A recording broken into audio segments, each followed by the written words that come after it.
Hello, everyone. So I just want to get started with a little intro.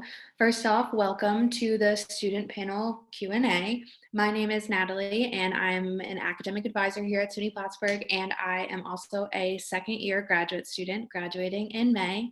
This is my sixth and sadly my final year at SUNY Plattsburgh. I've been going here since I was a freshman. I graduated in 2018 from the Human Development and Family Relations program.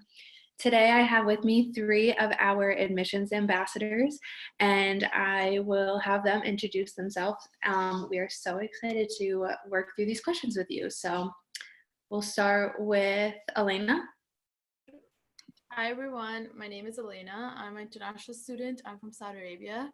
I'm a sophomore but junior by transfer credits. My major is medical technology with minors in chemistry and biological anthropology. I'm involved with the Pre-Med Association and the South Asian Student Association on campus, and I've held a bunch of different jobs. Like I worked as a TA, I've worked as a tutor, I've worked at a phonathon center. So questions about on-campus jobs, about the MedTech program, about pre-med, feel free to leave them for me. Hi everyone, my name is Kristen. I'm a sophomore from Long Island, New York, and I'm in the 5-year master's program for childhood and special education with a minor in English. And I'm involved in every single club that is education related. And I also have a job on campus at the Child Care Center, and I am on the dance team, one of the dance teams on campus called Dance Corps. Hi everyone, my name is Cass. I am a sophomore on campus. However, I am a senior in my program thanks to transfer credits. I am a CA in freshman housing, so any housing related questions, I'd be more than happy to answer. I am VP of Psychology Club, and I was on the e-board of Dance Corps that Kristen and I were both in. I'm a student ambassador on campus, so that is one of the jobs I hold. Yeah. All right, so we have a bunch of things that we can talk to you about, but we really want to hear from you. So please, we have our Q&A feature for Zoom, so please use that and drop any questions that you have. We'd be more than happy to answer them. And between all of the involvement that these ladies have, they can mostly answer anything you throw at them. So please feel free to use that Q&A box. But let's just start off with housing. That's been a hot topic of conversation. So let's do a little bit of chatting about that. What are the buildings like? How do you find a roommate? And do you even like living on campus? So whoever wants to start, take it away. Okay, so I have lived on campus for 2 years, and I lived in a freshman building my first year, and now I live in a low-rise building for upperclassmen students. So high-rise and low-rise are pretty different. High-rise means that you have 9 stories in the building, and low-rise means there's just 3 floors. So last year I did live with another freshman, and I met that person through the Facebook page. So they actually messaged me, and usually people will post in the class page. So for incoming freshmen, it'd be the class of 2024, and they'll post a little blurb about themselves, things they like, who they are, where they're from, and maybe some pictures if you want. And then you can connect with them and decide to be roommates. If not, there is a roommate survey that housing will send to you once you do decide to come to Plattsburgh. And it is very comprehensive, and it will ask you everything from, are you a night owl? Are you an early riser? Are you super messy? Or are you really clean? What are your study habits? And then they'll try and match you with someone who is very similar to you and they think you would get along with. I have heard really good success stories from this, and people that went random and filled out the survey ended up becoming best friends with their roommate, and they live with them. They've lived with them ever since. You also do not have to live with the same person from year to year. So I have a different roommate this year versus my freshman year. And I absolutely love living in the dorms. I'm going to be a junior in the fall, and I'm choosing to live on campus again because I love it so much and I don't want to leave. It's really convenient and it's super fun. So definitely recommend it. So talking a bit more about living in the dorms, CAs, there are 2 in every freshman building on each floor. Every other building will have 1 CA. Their job is to answer any questions, to help with any roommate conflicts you might have. We do different kinds of programmings. We decorate the floor. Freshman housing has themed housing. So when you do your survey, they'll ask you a bunch of questions about what you like to do. So I know there's science, there's environment. My floor was a health themed floor, entertainment, and a bunch of other things. So you'll go on a floor that will hopefully match what you like to do. So the environmental floor planned a camping trip. So that's really cool. My floor focused a lot about like mental health, and we did a lot of like relaxing like spa days type of things. And every night at 8 o'clock there becomes a CA on duty. So that's someone that you can go downstairs and find between 8 and midnight and ask them any questions. I had someone like ask me about a Google Doc thing, and I had no idea how to answer, but I was like, that's sweet of them to think of me. You can come down and grab like pool or ping pong equipment and go downstairs and use that. After midnight, we hold on to a duty phone until 7 a.m. So if you have any questions, you can always call us. I know a popular one, the first week freshmen are there, they forget how to use their codes. So they'll call the CA on duty to help with that or anything like that. That's what we're there for. Laundry is in the basement and it is free. So you just have to bring your own detergent, your own dryer sheets. You don't have to worry about coins or any of that. We do have an app online so you can see what washers are full and empty. Please use it. It's nothing worse than taking your laundry from the 9th floor down to the basement to find it's, full and then bringing it back up to the 9th floor. So I would recommend that. And as Kristen said, I love living in the dorms. I loved it so much, I got a job living in the dorm. So most of our buildings are updated. All the freshman buildings are updated. They will be Wilson, Moffitt, and Whiteface. Wilson and Moffitt are the high-rise style. Wilson and Whiteface are the high-rise style. Moffitt is the suite style. Each floor has a kitchenette, a little lounge, so you can do cooking if you want to, and you don't have to share one big thing in the basement. And the buildings are all co-ed, so your neighbor could be a different gender than you. And what's really cool about our bathrooms is that they are this pod style bathroom, so you have a toilet and a shower right there. You can close your door, get ready for the morning, and they have a handicap stall that will also include a sink. So it's total privacy, and I absolutely love them. If I had to live in a non-pod style bathroom, I would be very sad. So a lot of people are intimidated by them, but I enjoy it. So that's the summary of housing. I talk a lot, I'm sorry. Oh, it's great information, thank you. So a question popped in and it says, what are suites like and how many people per room? So I know Elena had mentioned in an earlier session that she's going to be living in a suite next semester. So can you talk a little bit about that?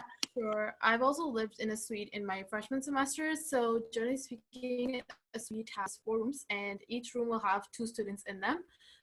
Some suites will have like a single room with them. I've never really seen a suite with a triple though. So on average, it'll be 2 people per room. And the thing I like about suites the most is that they have their own individual lounges, most of them, and the bathrooms are a lot more private because only 5 or 6 people are using the bathrooms. On regular floors, about 36 people are using, one bathroom. So it's a lot more private that way. It's a lot cleaner, to be honest with you. You also get to meet a lot more friends. I became really good friends with all of my suite mates in my first semester. So yeah, and you guys have your own lounge. It's like having a mini little apartment almost. The only thing I would say is that it's going to be a little bit smaller than the rooms that are in upperclassmen housing. So maybe take a look before you commit to having a suite, because I know that some people, they get a little frustrated with these smaller rooms. But to be honest, I really like them. If you have a big group of friends that you want to live with, you can also get a co-ed suite. That's what me and my friends did for next semester. So you guys can all, still live together. You can all, it's just like, it's like having a giant sleepover or something. So it's a lot of fun, honestly. I really enjoy suites. Most freshman housing, like Moffett Hall, and I'm not sure about Wilson Hall. Moffett Hall is definitely suite style. So yeah, if you want to live in one of those, the Moffett Hall's location is really good as well. It's right next to Clinton Dining Hall. And that's where you have basically unlimited dining access. So that's another reason why we chose a suite over there, because most of us still have the freshman meal plan. So we were like, we're going to be close to Clinton and everything. So yeah, D-Work is also another dorm that's suite style. The dorm that I'm currently living in, Hood Hall, is also suite style. So there's a lot of different one of them, and it's a good option definitely to look into. Great, thanks. So one of the questions that popped in was how many bathrooms, and we kind of briefly talked about it, but Cassie, if you could talk about those pods, how many are on a floor, and if you know how many are in each suite. So with the pod styles, when you get off the elevator, it's like a big square. So you have, so for me, I lived on the 7th floor, so you have the 70 rooms, then you have like A, B, C, and D, and then you have like 71s, and then 71A, B, C, and D. So on each side, there are 3 bathrooms. There's 2 regular stalls, and there's a larger handicap stall. So you have those options, and a lot of times I get questions like, what if, there's 6 people showering? You can go to the floor above you, the floor below you. There's bathrooms on the first floor and in the basement, so you're not stuck to just your floor. So you can choose where you want to go. But I have not had a problem at all this semester with showering or bathrooms. I know my freshman year, the hot time to shower was 10:30 at night. If it was like 10:30, everyone, I don't know why, it was just my floor. So that is something to look out for, but for the most part, no one has ever had trouble with the limited bathroom space. Great. So 2 questions that we have that someone might be able to do in one is, what small appliances can you have in your dorm? And then the second one is, are toiletries and detergent for laundry given to students, or are students required to buy them? So laundry detergent and toiletries, you will have to buy them. They're not available here, but you can easily get them at like Walmart, Target. They even have a lot of toiletries at the campus grocery store. It's called Campus Express, and it's in the Angel College Center. I have found like laundry detergent, dishwashing liquid, even my face wash and like shampoo, conditioner, everything over there. They have razors, they have sanitary products, and you can also use your Campus Express dollars to buy them. Which is almost like a part of your meal plan. So yeah, that's really easy. It's really easily accessible. For the appliances that you can have, I know you can have an electric kettle. You can have a fridge. There's 1 fridge allowed per dorm room. So you and your roommate are gonna have to share. You can have a TV. You can have 1 TV.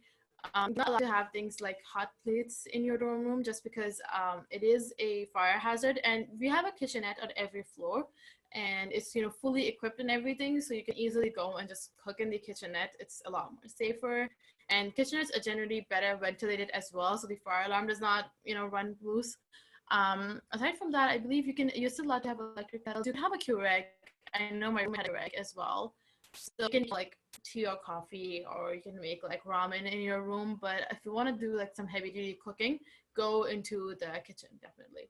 And for kitchen appliances, I know that some CA offices had some kitchen appliances. In my first semester, I was in a hall called Banks for 2 weeks, and they had some kitchen appliances in the CA office that we could rent for a little while, or you can just buy them at Walmart, honestly. I bought this 1 big pot for about like $20, and I still have it. And I cook all of my meals in there, and it's going well. So you can easily buy a lot of your appliances and everything from Walmart, Target, or you can get them rented. Or also, I've noticed that at the end of semesters, people leave a lot of stuff in the main lounges. So if you're here for 1 semester, and especially like fridges, for a fridge, I remember I never had to buy a fridge. Me and my roommate were constantly like given fridges from other people. So maybe wait the semester, I guess. You can also get them, but you can also just buy them online or get them from Walmart or Target. They're pretty affordable. So to talk a little bit more about the appliances, so most of the things you cannot use in your room, any like external heating sources. So you can't have lava lamps, you can't have like a wax melter, you can't do any of that. You use any of your cooking appliances out in the kitchen. So that would be like a toaster or a waffle maker, things like that. They have to be used out in the kitchen. The fire alarms are very, very, very sensitive. So don't even like try. In the room yourself, you can have 1 fridge, and the cubic foot is actually pretty large. My fridge is like a full fridge and then like a full freezer. So, like your pizza rolls, gotta keep those frozen, all college food. So you're allowed to have that, and you can't have a Keurig as long as it's an automatic shutoff. And sometimes I get questions about heated blankets. So our dorm rooms are toasty, very, very, very toasty. And you can turn up the heat, turn down the heat. So I find myself using a heated blanket all the time at home, but at college you don't need one. But if you do want one, it just has to be automatic shutoff. And any extension cords that you use have to be surge protected. So they have to have the on and off switch. You can't have so much of your room covered, like the walls. We do have a fire marshal and the CD come around and check random rooms.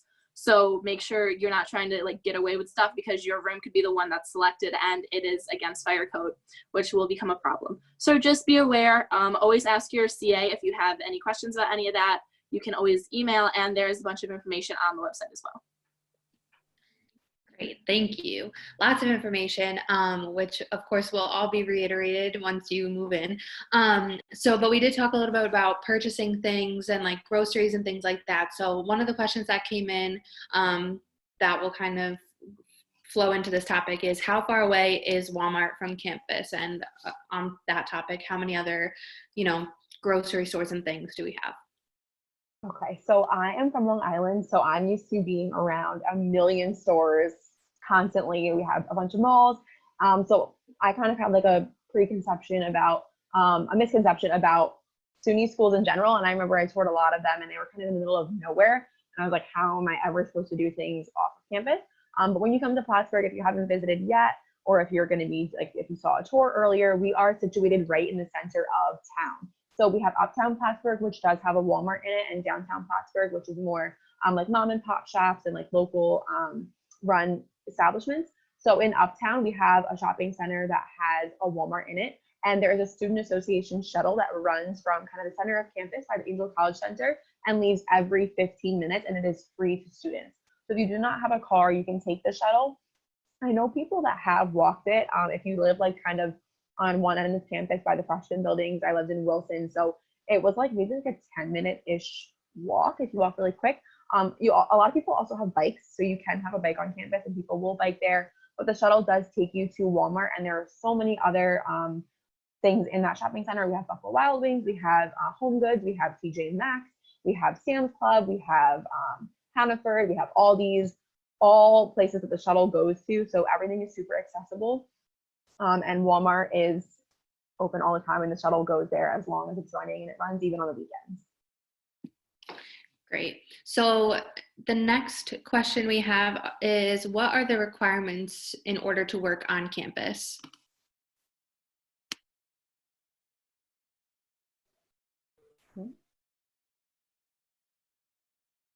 So I know a lot of people think that you need a work study to work on campus, but that's not true. Work study does help you. You can get a job. I know a lot of people who work at the library and who work for the computer help desk. They usually use their work study, but it's not essential. I'm international, so I don't qualify for work study, and I still have like 5 jobs on campus. The only like qualification that you generally need is have a good resume, I would say. Go to the Career Development Center at the start of the semester and have them take a look at your resume if you already have one, or you can have them help you build a whole new resume. So, have a resume ready. We have a portal called Handshake, on which all the jobs on campus are listed on. So you can go to Handshake, and Handshake is really cool because it tells you how much you qualify for a job as well. So it will tell you whether you're very likely to get it or whether you're totally not likely to get it. So there's even jobs that have like a quick apply.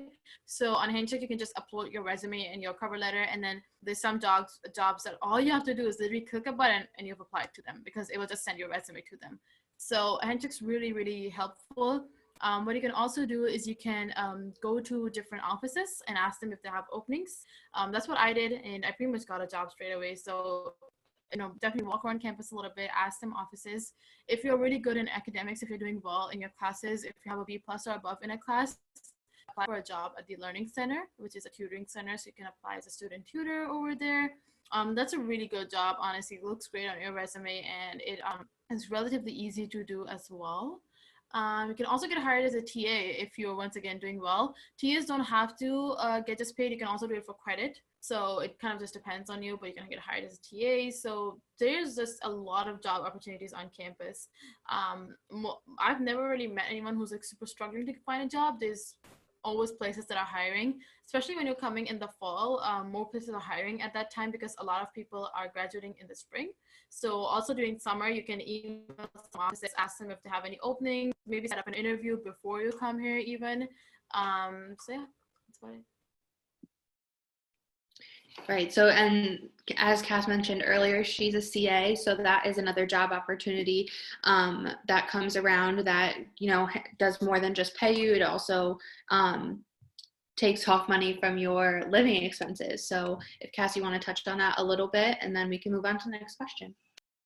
Yeah, of course. So being a CA, it's a very intensive hiring process, and the chance of getting the spot is very small, but when you do, it's really awesome. So as a CA, you get free room and board. So where you live, you don't have to worry about any of that, and you get a part off your meal plan. So for your bill, you just have to worry about the tuition and the other part of your meal plan. I would say this is a very time-intensive job. It's not something you do like an hour a day, you get paid and you leave. You live where you work. And I know a lot of people struggle with that concept, and it is something you do have to balance. You have to take care of yourself, but you also do have to have your job. Being a CA, you have to plan special events, you have to do bulletin boards, you have duty depending on when you're, or what building you're in. Sometimes duty can be up to twice a week, and other times it's once every 2 weeks, depending on how many people are on your team. You do have to come back early from summer break and winter break, and you do like a week training in the fall. So it seems awesome that you do get this free room and board, but there is a lot to the job too. So just put that in consideration. Great. So our next question might be more targeted towards Kristen, but can you, I mean, they're all involved in educational clubs, but can you go over some of the education clubs on campus? Oh my God, whoever asked this question, thank you. You just made my day. No one has asked about education, and I love talking about it. So I will keep it super short for the people that are not interested in becoming teachers. But I'm in the childhood education side of things. We do have an adolescent program. So I'm sorry if that's what you're interested in, but most of our clubs apply to education majors, whether it's from infants to working in high school. So I'm involved in all of the clubs. One of them is Council for Exceptional Children. So this is a club that specifically advocates for children with special needs, and I'm the treasurer for the club. We run a program through New York Special Olympics called Young Athletes, and we hold this event in Memorial Hall Gym, and it's for children in the Plattsburgh community to come and play equitable sports, and we plan and run all of the activities that we do. So that happens a couple of times a semester, and we do a whole bunch of other things like bringing in guest speakers. I'm also part of the International Honor Society in Education called Kappa Delta Pi. So this is kind of an international thing that looks really great in the resume, but it's also a good networking opportunity to meet people. You have to be a sophomore to be inducted into the Honor Society, but all the way up until our fifth year grad students are involved with the organization. There's also the Teacher Education Student Research Group, which I am a part of. So that is invitation only, but if you are interested, you can definitely talk to the advisor that works with our group.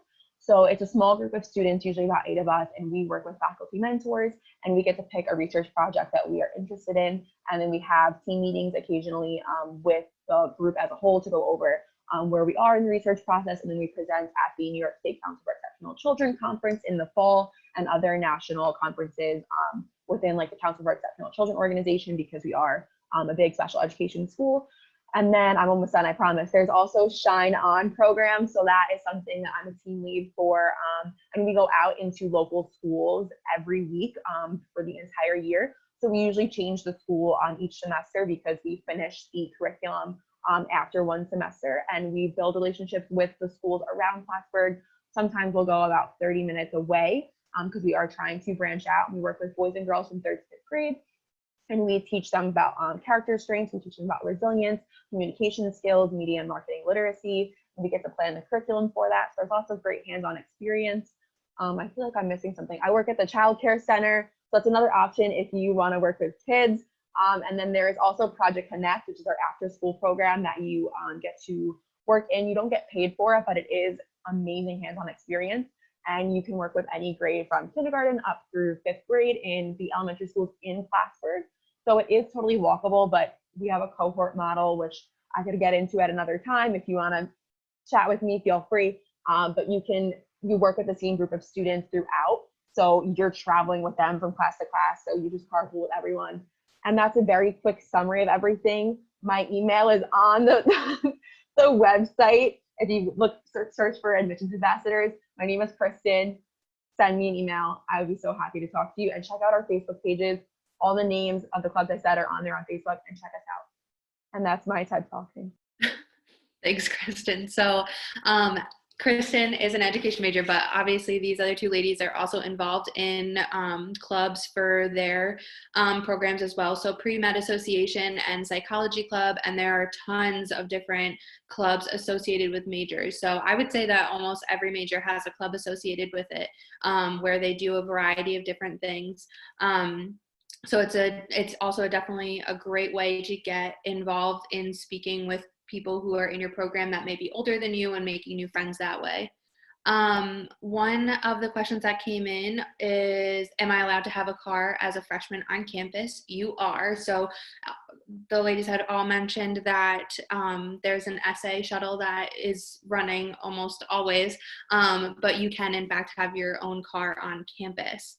So the next question will kind of merge together is, can you go over the meal plan a little bit, and where has the best on-campus food? Take it away.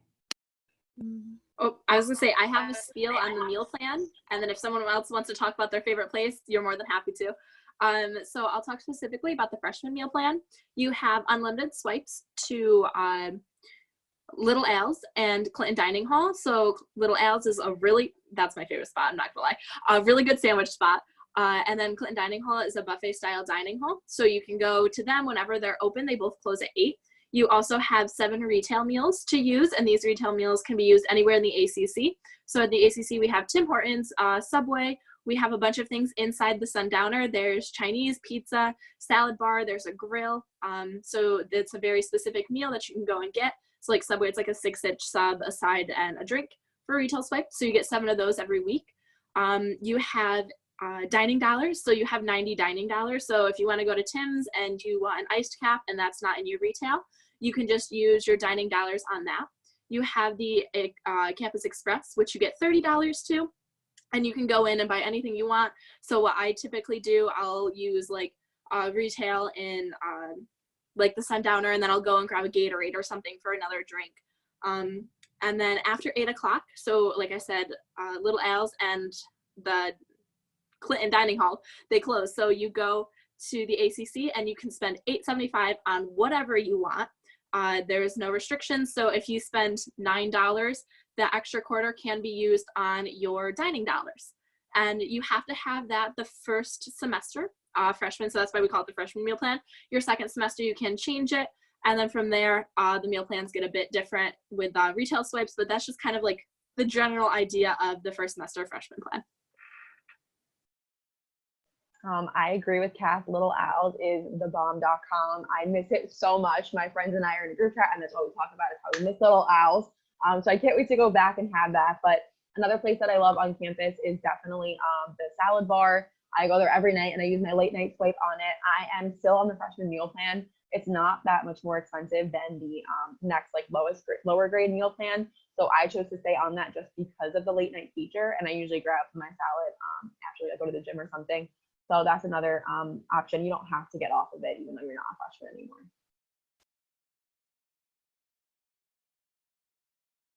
So one of the questions that flowed in about meal plans was, what if you have dollars left that, sorry, I can't read right now. What if you have dollars left, does that get transferred to your next semester? So I believe it rolls over fall to spring, correct? Okay. Yeah, so with that, your dining and your express will go fall to spring, but if you have any meal swipes when you get on the other meal plans, they won't roll over. So it's the dining and the express that roll fall to spring, but not spring to fall.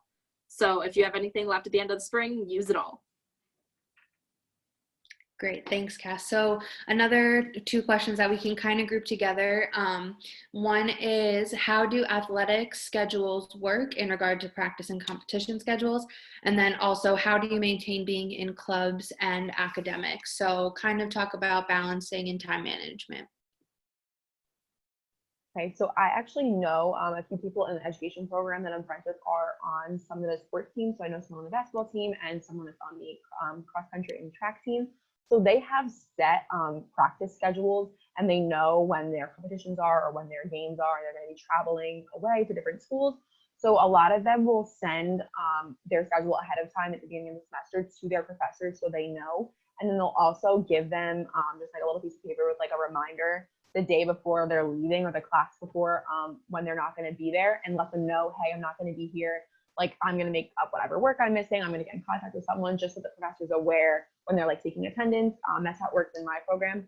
But then in terms of these set practice schedules, like the track team practices from 2 to 5 every single day. So you have to kind of base your schedule around that. If there is a class that you need to take that is during that time, they'll obviously work with you so you can take that class, because schoolwork comes first. But your your practice schedule will kind of predict the rest of your day and how you set things up. So then that will also determine kind of like the work-life balance in between getting involved with academic clubs. So if you know you have practice from 2 to 5, then maybe you want to find a club that doesn't meet until 8 o'clock at night, or you want to hang out with your friends from 7 to 9, or whatever the day schedule looks like. I would kind of base it around your schoolwork first, and then your sports team, and then kind of go from there. I hope that was helpful. Yeah, I would say a lot of things overlap as far as like being involved in any capacity. Like Kristen said, like your athletics, you'll have the support of your coach and your academic advisor, and there's a bunch of people in your corner to help you navigate, but also to navigate your schedule and trying to figure out all of that. Same thing with clubs and academics. Wherever you're involved, it's a really big time management piece that you'll probably learn as you go through, and prioritizing what you need to. I just want to remind everyone, because there's been new people coming in, that there is a Q&A feature here on Zoom, and we would love to hear your questions. But the next question we have is, what is it like on campus on the weekends? So there's a lot to do on the weekends. A lot of people think that they might have to go back home, but that's not true. Plattsburgh is a very college town, so there is often a lot of events happening on the weekends. We also have a really great downtown area, which has honestly just great food. A lot of people love going to downtown to just grab a bite to eat or something like that. We also have a mall in uptown. We also have this laser tag place in I think it's called Hotel Inn and Suites, I believe. And a lot of my friends like to go there for laser tag. So a lot of people like to do that. The mall's really good. Like I said, there's tons of events happening on the weekends.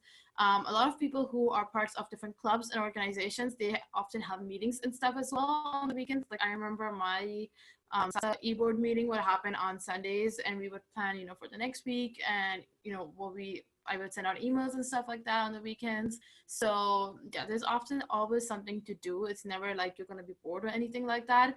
A lot of people also like to. We're very close to Montreal, Canada. It's barely like 45 minutes away. Some people who have cars like to drive there, or else you can. Me and my friends, we usually get the train or a bus ticket, which is usually really cheap. It's usually like round trip $50, so not bad at all. You can easily go to Montreal.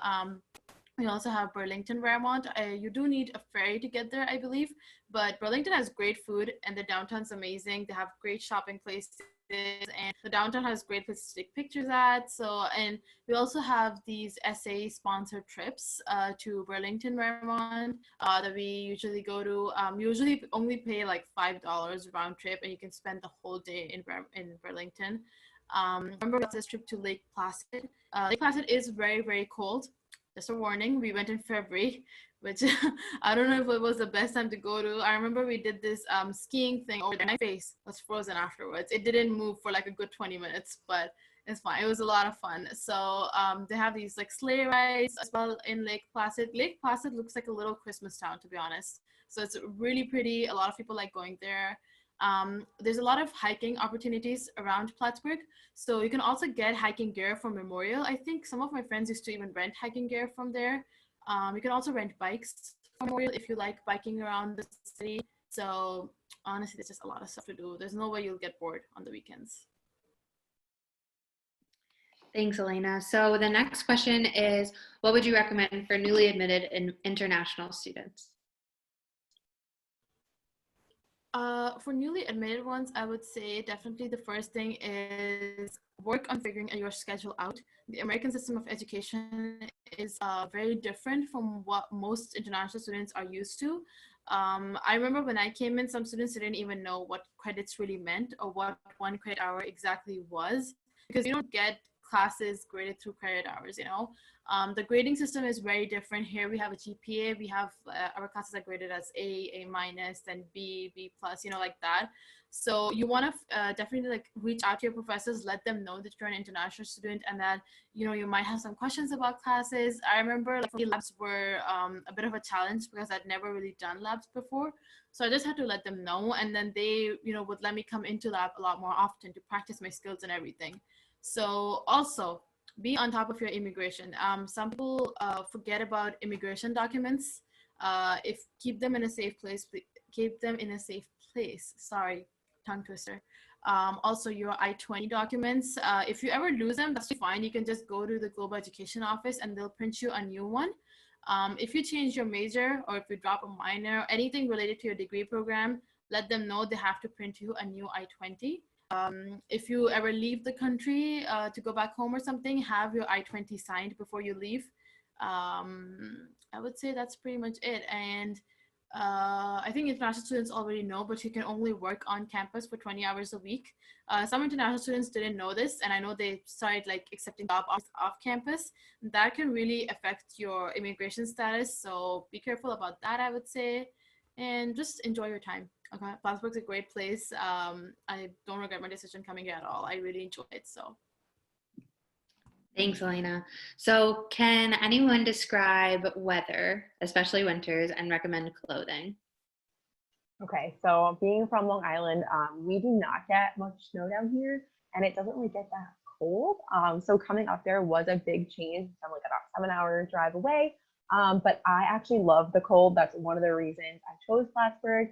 So I know it seems kind of crazy, but I do love it. I love the snow. I hate the summer. It's my favorite season in the winter. So it doesn't get that cold as people make it seem, like compared to like Sweetie Buffalo that gets a lot of snow. We don't get much snow, and when we do, we have heated walkways that connect most of the academic buildings. So they are like a red brick path, and it will melt most of the snow and the ice. So you'll really never have a canceled class. You're paying for your education, so that's a good thing. But it is very safe, and like the sidewalks are usually shoveled, and they'll salt them down and everything. In terms of clothing, I have like a down jacket that I wear, so it's kind of like a long one that goes to my knees, and it can kind of like come and like button up to like my chin to kind of cover most of my body, and then I just wear a scarf. You definitely want a good pair of gloves because as you're walking, you're going to want your hands covered because you're walking usually 10 minutes to class, at least in my case. And then definitely you want a good pair of boots. So I opted for a bit more expensive boots just because I knew they were going to last me throughout the whole winter. And you definitely want ones that are going to keep your feet warm, not only ones that are good for like the snow, but warming boots just so your toes don't get cold. But I love it. It is really not bad. Sometimes it can get a little bit windy, but as long as you have some warm clothing, you'll be. Thanks, Kristen. So the next question we have is, what is Greek life like, and do they live in houses? I was going to say I can put in my opinion, but I think you're going to be way more equipped to answer this. So from an outsider, so I'm not in Greek life, but two of my best friends are in Greek life, and I know they like have houses that they all live in, but it's not like, I know you go through Cortland and SUNY Cortland and they have like their letters posted everywhere. That's not exactly how Plattsburgh is, but I'll let Natalie answer the rest of it. So I'm also the Fraternity Sorority Life intern here at SUNY Plattsburgh. So I've been involved with Fraternity Sorority Life for the last 5 years. It's we don't have houses. It is like Cass said, there's houses that many of the groups live in, but it's not like a set, like big house. There's no Greek row, that kind of thing. Fraternity Sorority Life, everything is pretty values driven. We have 25 different organizations. We have multiple culturally based and multicultural organizations as well. So there's tons of opportunities to find out if, Fraternity Sorority Life is your thing or if it's not, and that's totally fine too. I'll always be a big advocate for it. It's how I got involved in SUNY Plattsburgh and how I landed where I am today. So it's not like what you see in movies as far as Greek row or anything like that. The next question is, if you live on campus as a freshman, are you guaranteed a parking space?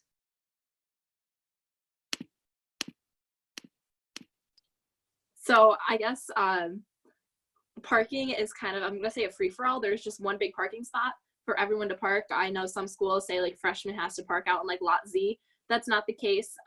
There's preferred parking, but there will always be parking for cars on campus. I've never seen the entire lot filled up. Yeah, so you pay for a parking space, and you can look at those like tuition fees, that kind of thing. So there is going to be somewhere available for you, like Cass said. And next question is, are you able to pick out your classes, and what time would you like to take them? Are you able to drop classes, and if so, is that an extra charge to drop a class? Okay, so go ahead. Okay, so class registration happens during orientation. Incoming freshmen are pre-registered for some classes because the first 2 years are generally general education courses that everyone has to take. So they kind of register everybody before they come in because your class standing is what determines when you get to register. So seniors register first, followed by juniors and sophomores and freshmen, so on. So by the time freshmen usually get to campus, a lot of classes are filled up. That's why they pre-register you beforehand. However, they still give you a chance to register for classes. You know, you might want to like change a gen ed, maybe you want to take another one. So you still have that chance to speak to your academic advisor to make sure that it's a good idea. You know, make sure you're not taking a class that you don't need, because a lot of students make that mistake. There's also classes that can like sort of kill two birds with one stone, where they will like fulfill two requirements. For example, I took intro to acting this semester, and it's going to fulfill an art requirement and a public speaking requirement or something. So, you know, it's like one class, two things done. So you can do it that way as well. As far as like dropping a class goes, so during the first week, it is the add and drop week. So you can add any class, you can drop any class free of charge, and it doesn't even show up on your transcript. There's no W's or anything. After that, though, if you drop a class, it is a $20 charge on your bill. And it usually goes straight to your bill though, so it's not like it'll ask you to pay separately. And there will be a W on your transcript. So with W's, I would say try to limit them. One W is okay on your transcript, but more than that, it can look a little, you know, like other places might not appreciate it. You can always retake a class next semester, and once you retake it, the W will be gone. So it's not that big of an issue. I believe sometimes the only class I've ever dropped was calc, and that was because it was no longer a requirement for me. I was like, if it's not a requirement, then I don't want to take calculus, you know? So I have a good reason to. If they ever ask me in the future, I'll just let them know it's not a requirement for my degree. So if you have a good reason, like, you know, you'll register for the wrong class and you found out later on, or like in my case where my department just reviewed the changes and suddenly decided that calculus wasn't a requirement, then it's okay. But yeah, that's pretty much it. Speak to your professor before you drop a class, and speak to your advisor, because sometimes when people drop classes, you're obviously lowering credits. You want to make sure that you're still a full-time student, or you know, you want to make sure that it's not affecting financial aid, because sometimes dropping classes can affect financial aid. So, you know, speak to financial aid, speak to the different offices before you make the decision. It is a big decision, so just be careful about it. Yeah, that was great, Elena. You can add drop. That add drop period is a great time if you decide in that first week that you're like, oof, this is not it. This is not what I need right now. And you want to take it in a different semester. That's quite all right and okay. And your advisor and your faculty will help you to navigate that. In the last 2 minutes that we have, let's answer this last question in our inbox, which is, what was the biggest change you had to go through going from high school to Plattsburgh? Do you have any tips? Fantastic question. That is a really good question. So for me, the biggest change is definitely like the lack of structure. I love organizing and planning things, and I'm very like time focused. So for me, I created like my own schedule, and I figured out what time worked best for me for having classes and how I wanted to structure my day. Going back to the question before, I think they asked, what time do you like to have your classes? I prefer in the morning, so this way my afternoon is free to have time to do the homework that I just got from that class, and then also go to work and go to my field placements that I have for my major, and then also doing whatever I want later that night, whether it's going to the gym, hanging out with my friends, going to a club meeting. So the best piece of advice that I've ever gotten was structuring my day like I was at a job. So from like 9 to 5, I have my classes in the morning. You spend the rest of the day working or focusing on your schoolwork, and then you're free during the morning and at night and on the weekends to do other things that you enjoy doing. So if you kind of take it like that and get your classes done in the morning versus doing a class at 4 p.m. and sleeping until 3 and getting nothing done, That's kind of the best way to do it. But if a morning class doesn't work for you and you'd rather work in the morning and go to school at night, that works for some people too. So it's really about figuring out what works best. And we also have academic personal trainers in the Learning Center. So those are people that will help you figure out how to plan your day, how to use a planner, time management, how to structure things. And it's a free service and they will work with you to figure out the whole college thing.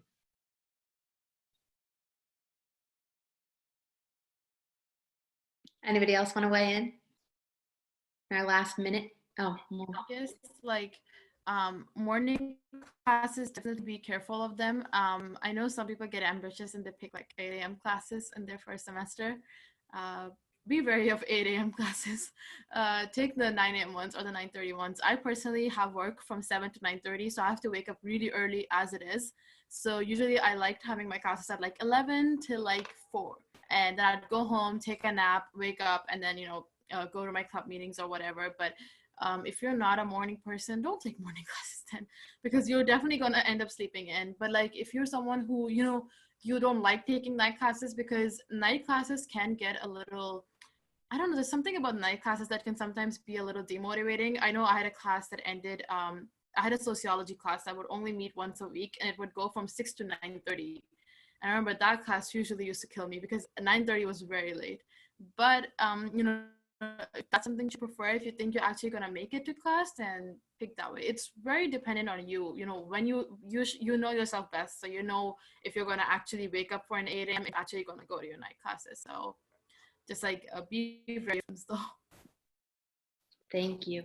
Okay, so unfortunately we've run to the end of time, but it was a pleasure answering your questions today, and we are so happy we got to have you. If you have any more lingering questions that you didn't get to answer or you didn't hear get answered, please feel free to email admissions@plattsburgh.edu or touch base with the admissions webpage. You'll see all of the admissions ambassadors and you're able to reach out and speak with them. I'm sure they'd be more than happy to. So thank you all for coming, and best of luck with everything in the future. Have a great day.